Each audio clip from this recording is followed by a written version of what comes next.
How did you manage, given the threats that were made against you?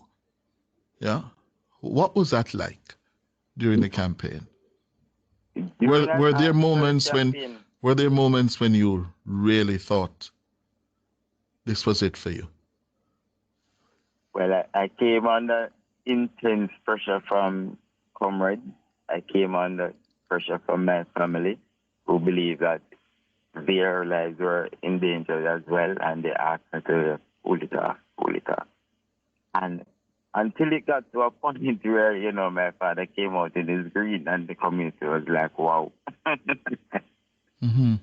And I mean, that gave me the courage to continue. I am from my bloodline comes from the Akompong Maroon. So we are resilient people. There is not an ounce of fear in me.